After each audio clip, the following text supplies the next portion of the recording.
So welcome to episode 24 of Unplanned with Phil Bland, and today I'm lucky to have Vero Iglesias. Hello. And Vero and I have got to know each other quite a bit over the last 6 months, and we've been out.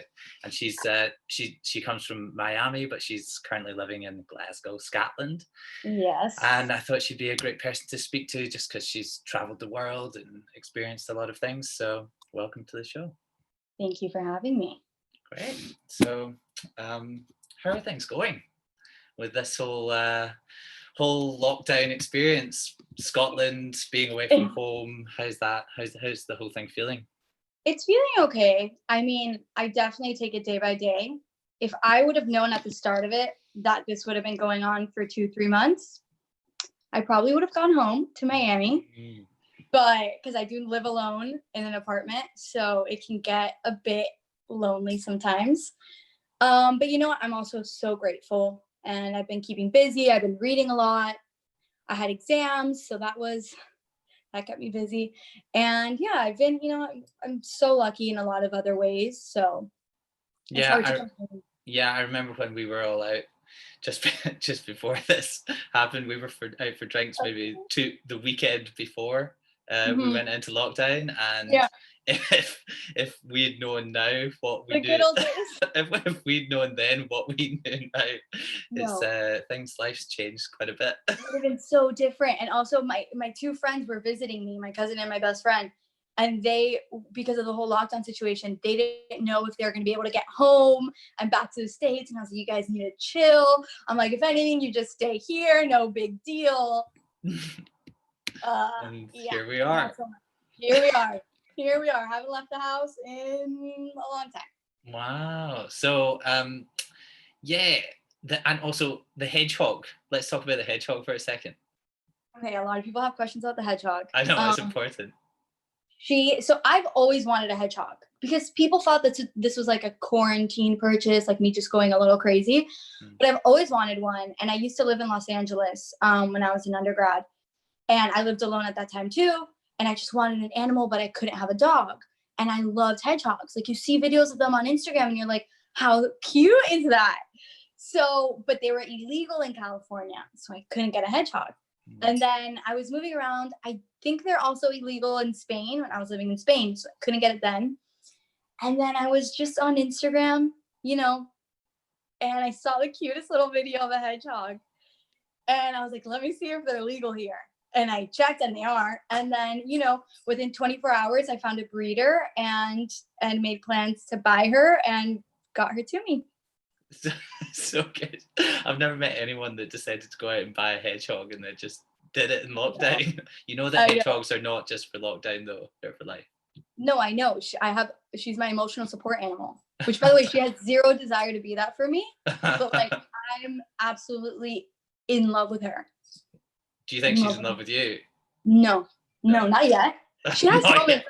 Yesterday, I'm trying to take her out because I want her to be like a relatively social hedgehog, because hedgehogs are really solitary animals. But I want her to be social. I want her to be able to be around people and travel with me. So I've been taking her to the park a little bit. And when we're in a social setting, like outside of my house, she gets really comfortable with me. Right. I think it's more because of my scent rather than anything else. But it's really nice. I really like it. All right.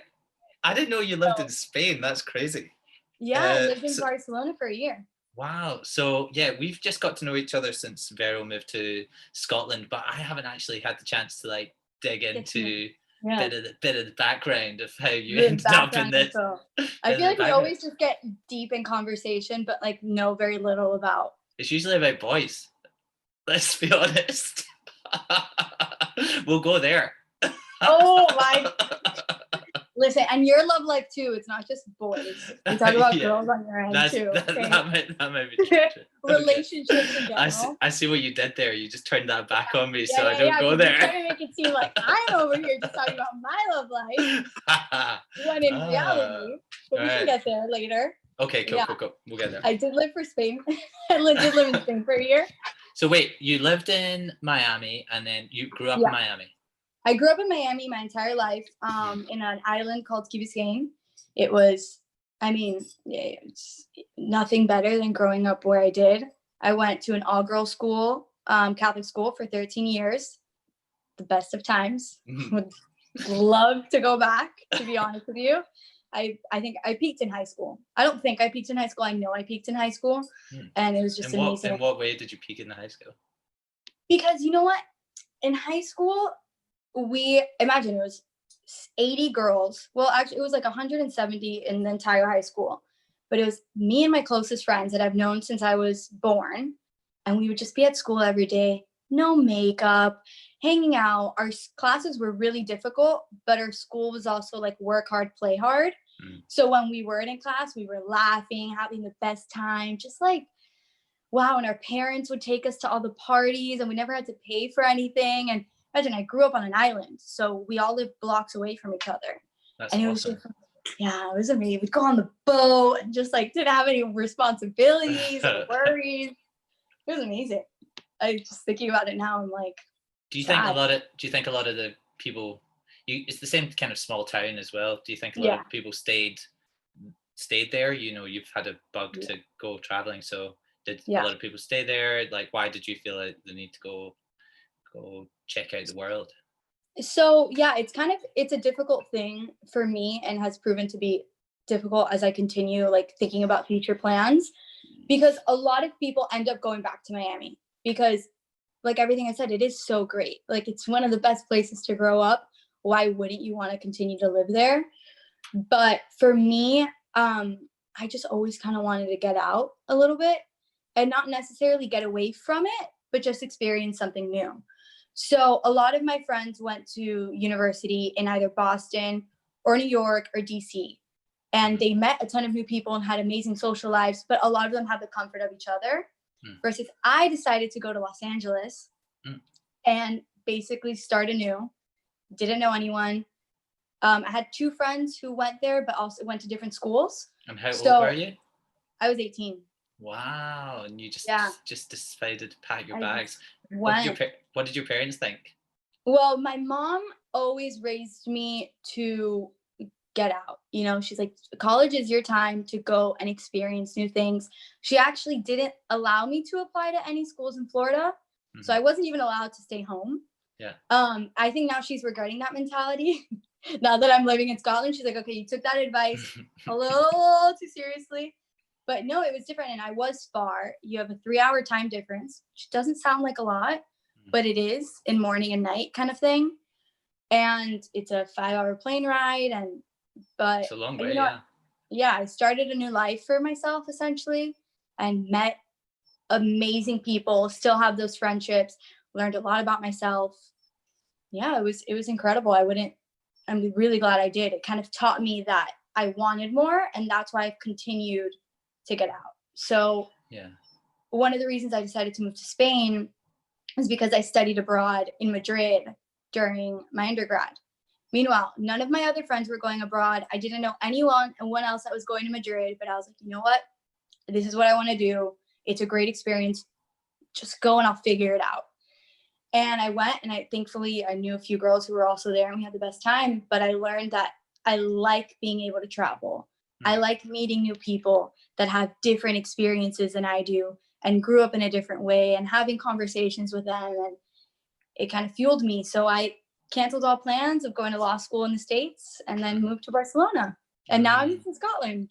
No, I think that like on the family side of things, I remember talking to my mom once when we were growing up, and she said, it's funny how every relationship in your life, like close friends and things, you want, or a partner or whatever, you want to keep them close to you. The only relationship you know you've been a success in that relationship when they leave you is with your kids. And it's kind of a weird experience because you want them to leave, but at the same time you want to keep them close. Yeah. No, I bet my mom has a lot to say about that. When I obviously am living in Scotland, and my oldest brother did a few years living in Switzerland, and my middle brother currently lives in LA. So she has kids who have been all over the world, and she's like, kind of miss you guys sometimes, you know, like, when are you coming home? But she's also really happy for us. And I guess I had the same bug, which was to kind of go away and like see and experience lots of other things. But I think it's part of it's like you want to prove yourself in the world, like you want to get validation that you can, you know, pave your own path or whatnot.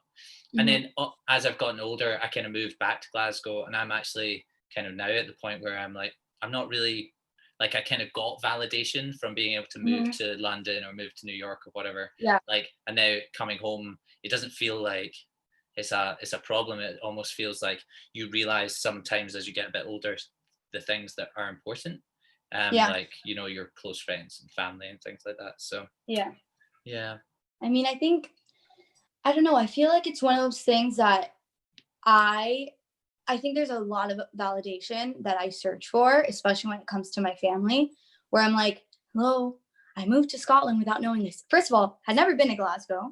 Second of all, didn't know a single person, like not one.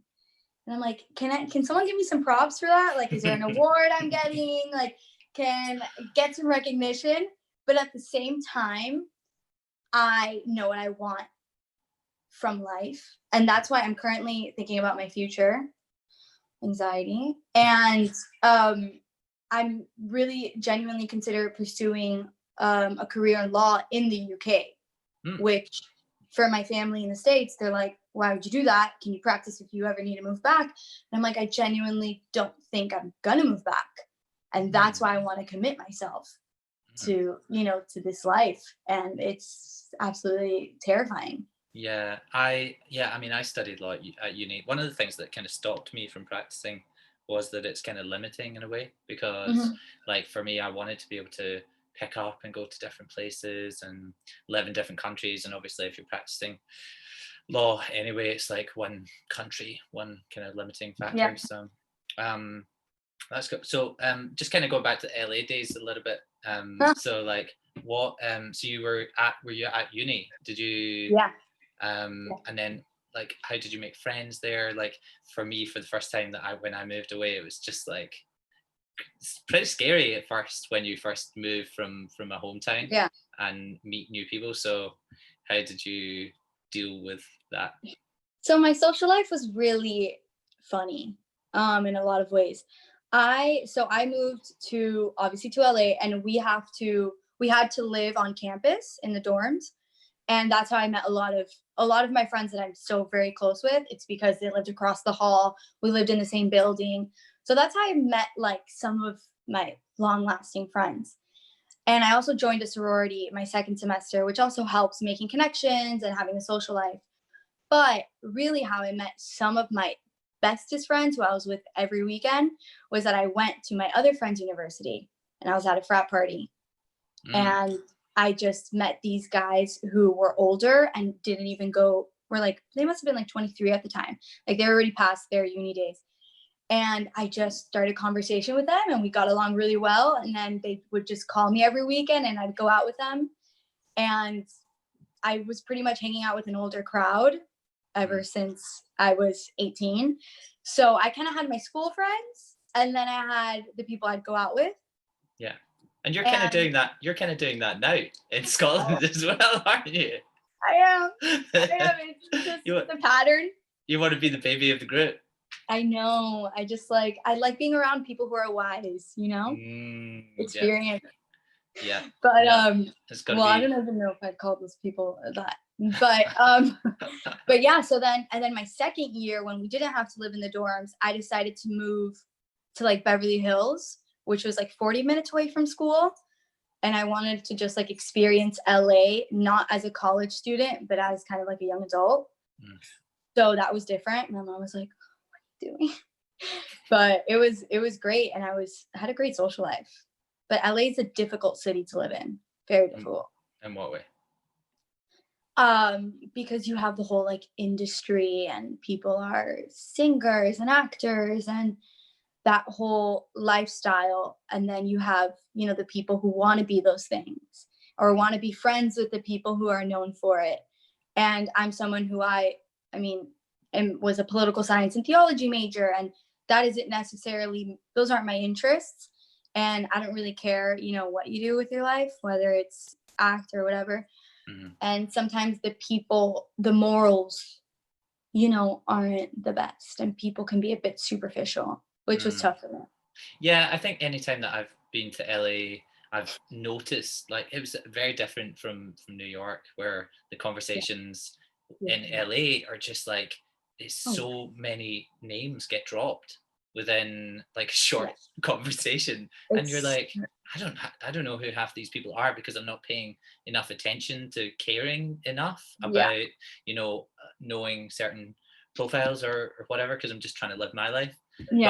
But like a lot of people want to be seen with the right people or associated with certain groups. I wonder where that comes from. Is it like insecurity or 1,010% insecurity? I can speak more about the girl side of things because that's who I was friends with, and when you go out, those are the people who I was the most intimidated by. Intimidated? Girls are so intimidating. I get along. I don't think I have to say I get along better with guys and girls because I have so many girlfriends and I get along great with girls. But I think sometimes it's this competition factor. And you're living in a city where the girls all want to be models or Instagram famous or all those things, which I don't. And it's fine that we have different ideas of what we want in life. That has nothing to do with it. But it's sometimes their priorities can be off and they can be a bit mean. Like I've had girls just be absolutely horrible to me because I'm not 5'8" and I'm not stick skinny. I'm a little short, a little chubby around the edges, and I'm confident. But they were so insecure. All they cared about is what they look like and who they were going out with, and if there was going to be paparazzi, and if they got that Instagram, and how many likes you get, and how many followers you have, and and a lot of it comes from insecurity. Those girls are looking in the mirror and don't feel good about their bodies, even though they're stick skinny and tall and get the validation. And that's just, it's a lot of that, unfortunately. But it's quite hard to like, even though you can kind of be like, no, well, I've got this other track that I want to do is kind of go into business or whatnot. It's like, it's just something in human nature where we're kind of comparing ourselves to other people. And there's like a draw in those kind of flashy environments to like, try to like, compete with people to get the attention, I guess. Yeah. Was that a chat? Like, did you struggle with that at first? Like, was that an evolution that you went through? I think it was definitely, I learned a lot about myself and a lot about confidence. I was born confident, straight out of the womb, no issues. But a lot of that was tested because you're with people who only care about like the club scene, the going out scene. I'm someone from Miami. I like to go out. I like to have a good time. I like to dance. But there, in LA, it was just so different. And I struggled a lot because people only cared about what you look like. And you're not always going to be the prettiest. You're not always going to be the smartest or the funniest. And I learned that. And it was a tough lesson to learn. But I'm someone who I really quickly decided, you know what? My face isn't prettier than any of theirs, but I have a good personality. I'm smart, and I think I have a good head on my shoulders. And that's what's good matters because those looks are going to go. Yeah. And it's also like any word that ends with like funnier or funniest is like inherently you're comparing, or prettier or prettiest is like you're comparing yourself to anyone else. And it's like you just live your own life, I guess. And just, I guess you've got to look inward for that validation rather than trying to always look outward, but people really struggle with it. Definitely. It's thankfully I'm not someone who has very much, which is, as a girl in today's society, wow, it's impressive because it's really sad to see what things in social media is doing to the culture. So, but like you've obviously built up a bit of a social media profile on Instagram. So like, what was the, I guess, process for doing that? Was it just you were putting out content that you were interested in, or? You know what? I can't explain my Instagram to you because I don't search. I've never wanted followers. I've never tried to create a personality online. I really haven't. But I guess it's happened, and for some reason people care about my life. But I'm not content driven. I like to take good pictures, obviously, and post them on the Instagram if I look good in them. And, that's really all I care about. But I don't post very much. But I also, you know what? My friend and I were talking about it the other day, because at the same time, I feel like I hide a lot of my personality on Instagram. Like, I've been very shy to talk about my academics and my school and, all that stuff. And I keep it very superficial, which is something I'm trying to work on. Yeah. Why do you think you were hiding that? Because I really I'm like the reverse. Like, I just don't care about anything superficial. I know. I want to be you. Like, teach me your ways. I just I don't know. It's I just where you derive value from says more about like your internal feelings of self-worth and things. And if you I guess but then again, I would do the same thing maybe with a professional environment as well. So you could find that you go from a superficial environment like LA or living that kind of in an Instagram kind of lifestyle, but you could go into a professional environment, and then people also seek the same types of validation because they compare themselves in terms of titles or salaries or reputation or responsibilities or that type of thing. And so it's funny, it's all like part of the same big game, but different, just people are playing it in different ways. Yeah, so interesting. I mean, I think for me, one of the reasons I kind of hide certain parts of my personality is because, especially my academics, that's something that I've struggled with. I don't know why. But I just was like, I don't feel the need to show people that I'm smart. I don't feel the need to show people that I read and that I care about real world issues and that I watch documentaries and go to museums. I don't feel the need to prove that to people. But then it was like, at the same time, I was hiding it in a way. So it's like, it's weird. It's very weird. I don't know. Definitely trying to come to grips with it. And it applies in my dating life too.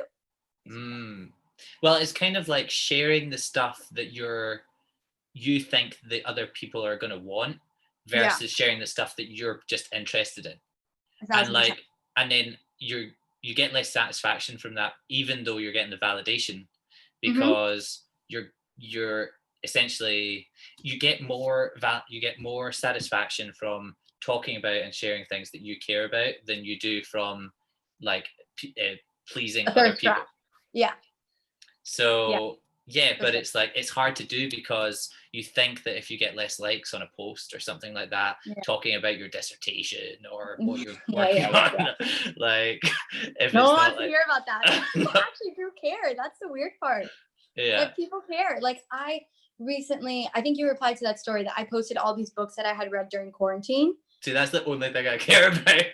I was so surprised that so many people were responding and like, okay, which book did you like? Which one was your favorite? Do you recommend that one? And I'm like, okay, I read books constantly. So I'm like, now I'm going to start posting the books that I've liked, and so people can get that, because it doesn't, why care about what other people care or don't care about? I think that's the reason I like doing stuff. Like, I'm really not big on social media. I had no posts up until about a few months ago, but I think I've got like 10 new followers since you just reposted that picture, which takes the total to like 10. No, I'm joking. 10 total. But I like this. I like this in person, and I like this in this medium. It's awesome that we can have this kind of conversation and then share it with people. And if people want to go and consume it because it might be the same issues that they're dealing with, then that's awesome too. And then I like reading books because it's kind of, you can explore things in a lot more detail and get under this superficial layer that we all kind of stop at and just think, things are surface level. Yeah. So I totally. What books have you been reading? I've read about, I think I'm on my 14th or 15th book in quarantine. Really? So I've been reading constantly. This week has been a bit crazy for me. So I just started a book on Monday called All the Lights something something. I forgot honestly what it's called. And then this weekend in 2 days, I finished A Year of Rest and Relaxation, which was really funny. But my favorite books have been A Fire Sparkling. Amazing. Okay. Like literally, I think one of the best books I've ever read. Oh, right. And The Kitchen House. I love historical fiction. That's my favorite thing. So I can just literally in a day just go read like 400 pages. It's really nice. I guess there's the part of me that kind of thinks when I'm reading a book, like I think at least I'm not just being entertained here, I'm also being educated. Like that is awesome that I'm consuming something that isn't just like scrolling on a news feed. But then I do kind of get a little bit bored at some point. Like even in lockdown, I bought a bunch of books and then I read like 4 of them or something. And then I was like, I don't know, there's only so much. Like I read about Malcolm X and I read about, that was pretty deep. You have to recommend something. Yeah, that was great. I started reading a Walt Disney biography, and then I was reading these stories about people that had done incredible things with their life, and I was just like, why am I not like creating something? Why am I just reading about these other people? Just reading, And then I just thought I'm going to start having these conversations because I can also learn stuff from having conversations plus create stuff, which is just awesome for me. No, I read A Moment of Lift by Melinda Gates, and it's all about, you know, women's rights and gender equality and, you know, giving girls an education. And I literally was like reading it, just like walking around my living room, like voice noting friends who I know, like having deep conversations. And I'm like, I need to go out into the world. I need to do something. I have to, but obviously we're in lockdown, so I can't. But that's what helped me. But you know, you can, like you're doing it now. I hope. Like that's the point of like the internet. You don't need to meet people in person. Like it's awesome because you can like reach into somebody's bedroom or like living room and just like tell them what you think. So like what kind of impact, like I guess, do you want to make on the world? Like what do you dream about doing with your life? One of the good things that has come out of lockdown is that I really had to come to grips with what I want my future to look like, because that's something people are constantly asking me. Well, why are you in Scotland? What are you going to do with that degree? What are you going to do next? Whatever. And I have really decided that I want to dedicate my life to equal rights and to gender equality and to helping people who are underprivileged and little girls in the world get an education and really like make the world a better place. And I know that sometimes sounds a bit idealistic, but that's what I want. And that's what I want to do. And if I can help one little girl in the world or one little boy, that just changes so much. And so that's why I'm going to get my law degree. And I think law is such a powerful tool. And I ultimately want to work for a nonprofit or an international organization that deals with these issues and approach it from a legal perspective, but also deal with people. I like human communication and contact and problem solving. Yeah, one of the things I kind of came out of studying, and then I was like, I almost want to like not get into the day-to-day problems of real people's lives. Like that was almost like my initial thinking. So I went into the industry that could, I don't know why, like I just thought that you needed to go as far into the corporate world as possible to achieve. And for me, that was the status thing. That was the driver. I was wanting to like impress people just by telling them that I worked for certain companies or whatnot. That was like, that was the validation that I felt like I needed. And the more that I've got that remoteness from like real people's lives and things, you start to begin to realize that it's not the sum, it's not how far the high level problems that you're working on. It's not like trying to make a massive loan to a company so that it can do some big infrastructure project. Like that might seem like you're making a big impact in the world, but seeing like the micro, like trying to make one person's life better and just have one conversation that might change some direction. You could meet a little girl and help the direction of their life, and it's just going one by one by one, and just thinking about it like that. But people too often think about things about trying to do things away from humanity. Yeah. See, I'm so different. I've always loved the problems of people's day-to-day lives. I interned when I was 18. I interned at a family law firm, which is pretty much learning about the other person's life and all the drama in it. And I loved it. I need human contact. I also then a few summers after worked for an online divorce platform. So we were helping like set that up so people can get divorced online. And it was all like tech and law only. And we weren't dealing with people because we were setting up the platform. And I was like, oh, I just like want to know the details of the divorce and what's going to happen, what's going on in their lives and where it's going to go next. Like, yeah, I love it. I think part of my thinking about that was because my parents got divorced. So they went through a divorce and then no, that's true. But like different people react to different circumstances in different ways. So like, I don't think that it's that I don't care about real people's lives. It's that I think I really do care about real people's lives and want to help individual people and have conversations with real people like we're just doing just now. Yeah. But it's more like I felt like I had to escape from something. That was maybe where I was going with it. But now I've kind of gone full circle and come back to the place. I'm back. You're back. We love to have you back. Yeah, back in like a humanity place. Yeah. Yeah. So why did you end up thinking Scotland? Why was it Scotland? Everyone asked. Everyone like, it was like Miami, LA, Barcelona, Spain, Scotland. Like what happened? So I spent my last summer working at a law firm in Spain, in Valencia. It was a great experience. But throughout that, I realized that I didn't necessarily want to work predominantly in Spanish, like speaking Spanish. So I was like, okay, what can I do next? I might need another degree to allow me to do what I want to do with my life, which I didn't really know what that was at the time. And I was just applying to different masters. And as I was on the current master's program that I was enrolled in, I was on their website, just getting like my documents and stuff. They offered a dual degree with the University of Glasgow to get a master's in international law and security. I had been only doing a master's of international security.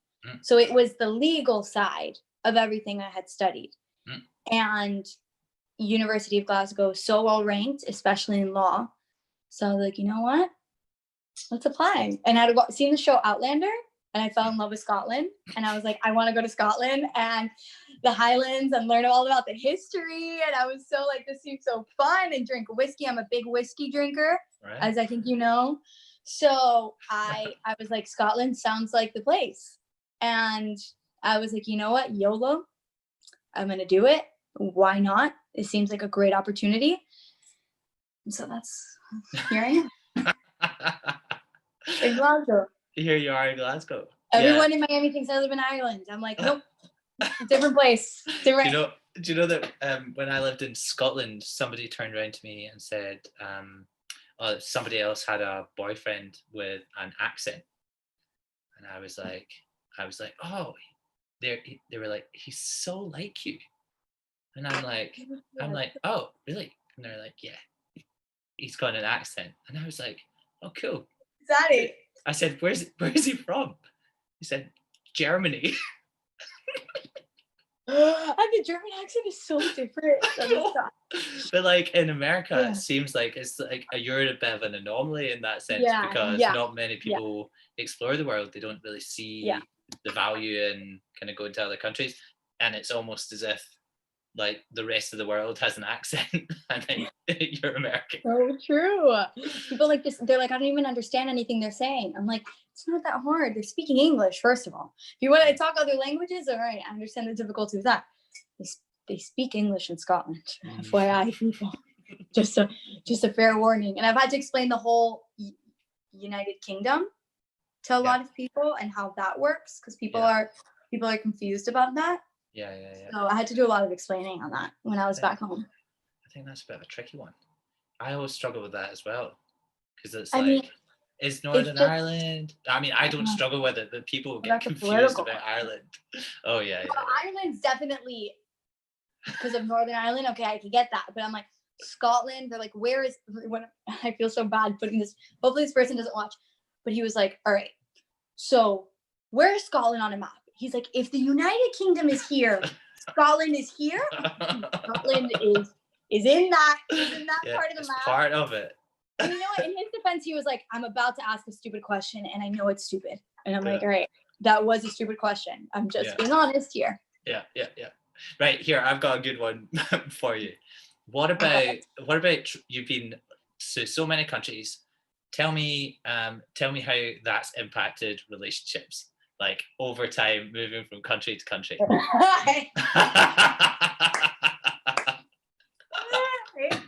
Hate you. I'll tell you what. Because I'll preface it, I'll give you some time. I found that struggle because I moved to London and I moved to New York and I've been away, and I was in Sweden for a year. So it's like, I lived in Sweden for a third year in uni as well. So these things can have impacts on relationships. So Vero, tell me. All right, you want to get into the relationship, the love, what people really want to know.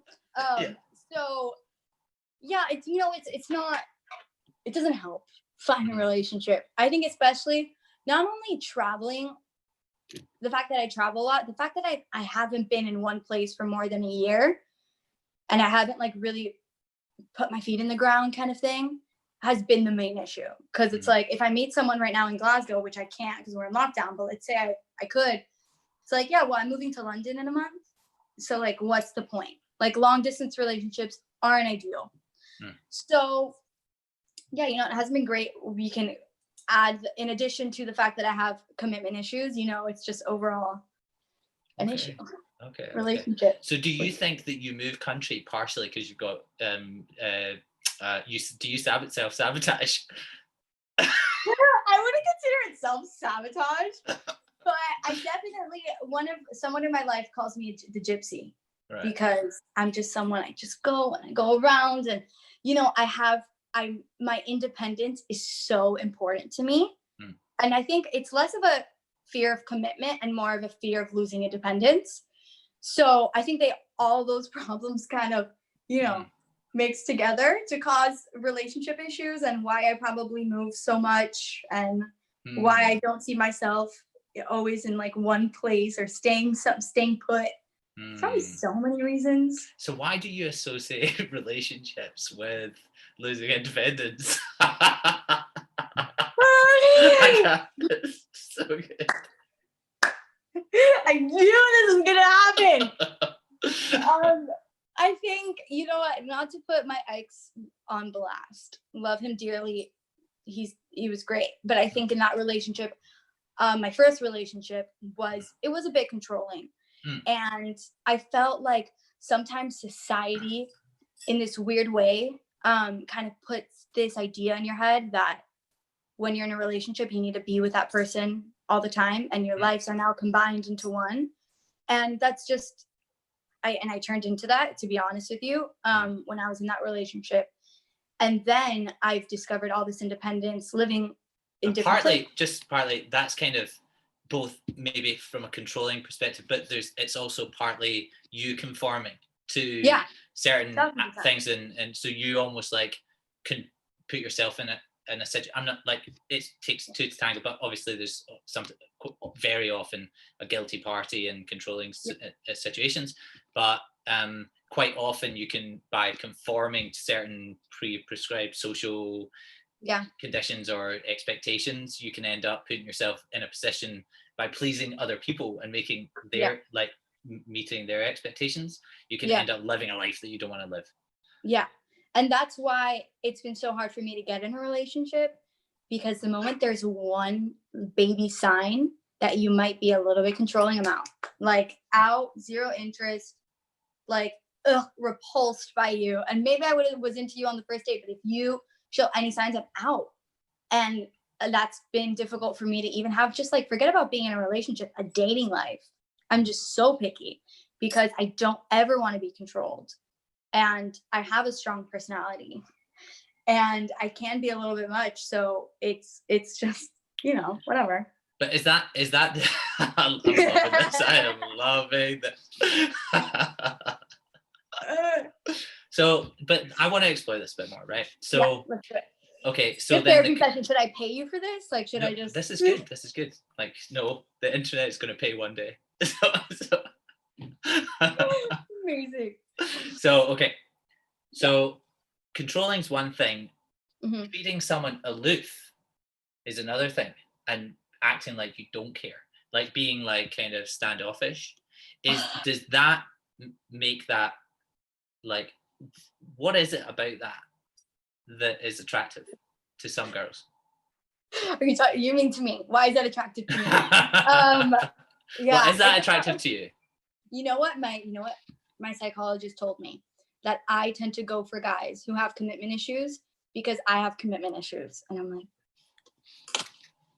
yes, absolutely. And I think it comes from a personal fear. And that's why I find ways to find those people who can, I don't know how to explain it, because my ex, the one who was a bit controlling, him and I both had major commitment issues before we got into a relationship. And even the night he like asked me out, I was like, are we sure? We don't want to just like, let's not put a label on anything. And then I ended up in the situation I was in. But I find it, I don't know why I find it attractive, but I do. And I have to learn how to not be attracted to it. It's just like, maybe a psychologist, I don't know, I'm not a psychologist, but like, so not yet. Not yet, but like I could maybe, I reckon I'd be good at it. I reckon that could have been I think I have good high levels of like emotional intelligence. I can like think things through from somebody else's perspective. So, but like, why do you think, you know some of my stuff, why do you think I find it attractive? Or why do you think girls would find it attractive? Well, you don't have insecurity, right? But like a lot of girls that do have that, you don't have, well, maybe you do, but like I don't. But then, okay, well, some people that have insecurity put on a front, so maybe you're doing that. But no, I'm not. You're not doing that. I would tell you right. And I don't get that vibe from you. But like a lot of people don't feel worthy to be treated well, so they accept bad behavior or people treating them badly because they almost think that's how they deserve to be treated. You know what? I don't think it's necessarily that I think I deserve to be treated like that. I just think throughout my life and, my daddy issues, I have very low expectations for people because I don't ever want to be disappointed. So if I create the expectation of, I don't care that he doesn't text me, I don't care that he doesn't reach out, I don't care that he doesn't do this, then I don't get disappointed. Because the moment I start creating those expectations and creating, like, he needs, my mom's favorite saying is, he needs to show you that you're the last Pepsi in the desert. And I'm just like, if I create that expectation, I'm going to get disappointed because that's all I've ever known. Well, yeah, on the daddy thing, I don't want to make you cry, so no, you will not make me cry. Do not worry. No crying here. But on the expectation thing, right? So yeah. I was talking to somebody about this the other day, and it's like, do you go into things like with family? It's really hard because you kind of have expectations of the like certain behaviors. But like when you meet a new person, some people go, I start them at 100%, and then like I have high expectations of everyone I meet, and then they like slowly chip away at that and they lose credibility. Yeah. Other people start at like 0 and they expect nothing, and they almost expect everyone to be shit and like to be the worst person in the world, and then they're gonna, okay, so that's exactly you, right? Yeah. So Vero was just dancing there. I don't know if because I was talking. Me. So, but like, there's got to be some way to meet in the middle where you have no expectations, and that doesn't mean you expect everyone to be bad, and it doesn't mean you expect everyone to be good. It's just like you don't expect anything, and it's like a neutral position. And then it's not negative, but it's really hard to do that, and people just think about things in binary ways. So they just start thinking, well, everyone's going to be shit, so I'm just going to wait for them to be shit, and then my expectations will be proved, and people also like being right. Yeah. So it's like you don't win. You don't win. You don't win. Yeah, I don't know. I don't have expectations. It's hard for me to put expectations on people. I don't know. Even if they behave consistently over a period of time, because like if people behave well consistently over a period of time with me, then I'm like, okay, cool. Like they build trust with me because they say what they're going to do and then they do it, and then they say what they're going to do and then they do it again, and 1000%. like, and then once they've like built up a little bit, okay, they have a mistake or whatever, no problem, because you've still got some credit in the bank account. Yeah, exactly. Yeah, I'm like that. I'm very much like that. People prove themselves to me because I started at 0, and you show me. For example, I have friends who are extremely reliable. If I have like an emotional issue, call them, pick up the phone, they're there, no questions asked. But if I want to go to dinner or a night out, I'm gonna get canceled on 1,000%. You know what I'm saying? And it's like everyone has different ways of being there for you or meeting your expectations. And so I go person by person, starting them all off at 0 and see where I give them their percentages. But zero is not 0, like 10. I don't think it's bad. They get it. But what about boys? Do you expect them to be bad? Yes. Which is so bad because I also have such amazing men in my life that like, but yeah, I do. I'm horrible. Like, I don't think you're bad. Thanks very much, Vero. I don't know if I'm gonna date you, but I don't think you're like, well, but that's also because like, well, maybe there's no attraction, but also like I don't treat you like an asshole, and you might, so that's, you like me, and you probably like nice guys, but also like but you're not the only one. Like I've spoken to so many girls who also feel take the heat off me for a second. Yeah, no, but like there's so many girls that have this feeling and I just don't understand it. I think it's just a weird one, and maybe it is daddy issues, or maybe, but like, so they've been let down in the past by parents or something. I mean, it all kind of comes back to that at the end of the day. It does. A lot of the issues that people live with for their entire lives are from like things that they've grown up with. Yeah, definitely. I mean, I think it's impacted me, unfortunately, a lot, in so many different ways, especially like trust issues and things of that nature. My dad had an affair, whatever. And not only did he have an affair, but he wasn't able to own up to his mistakes, which I think it's not the mistakes you make, it's how you deal with them after that defines your character. Absolutely. So, that, trust issues galore. There you go. You want to have trust issues? Here you go. So I, like, when in my first relationship, I wasn't trusting at all. And I probably had, had the right not to be trusting, to be honest. But I was like, if my dad can do it, you can do it.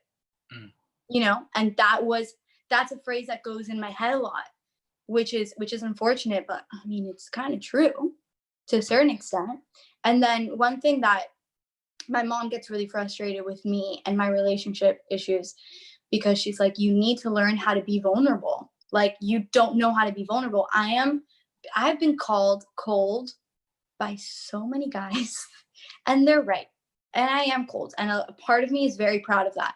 Yeah, I'm protecting myself because I know I'm special. I'm not going to go handing that out to every schmuck who crosses the street, and it comes with that expectation thing.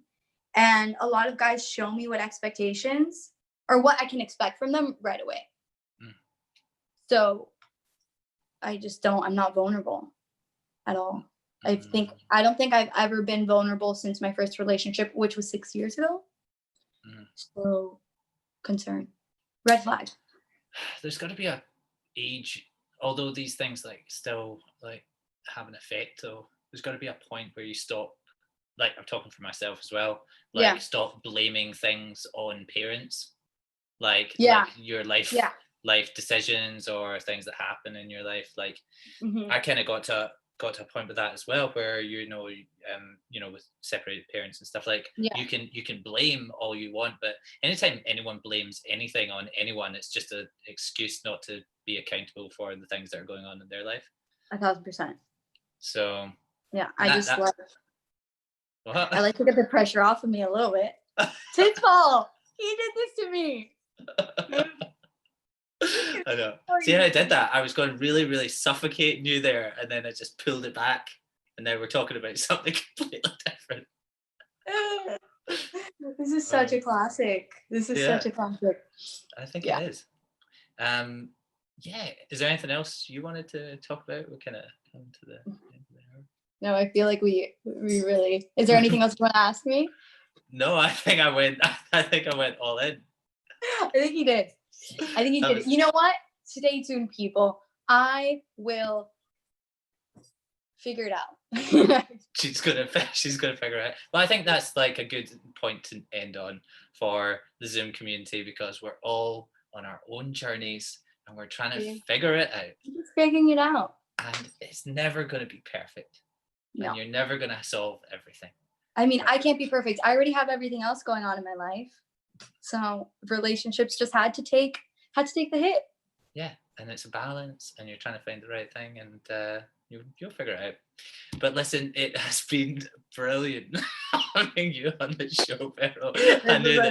I knew this was going to be so good. We'll do it whenever you want me back. I'm here. Right, we'll keep doing this. Yeah, we'll do a series. I'll see how the blowback is. And then maybe I could set up a blind date for you.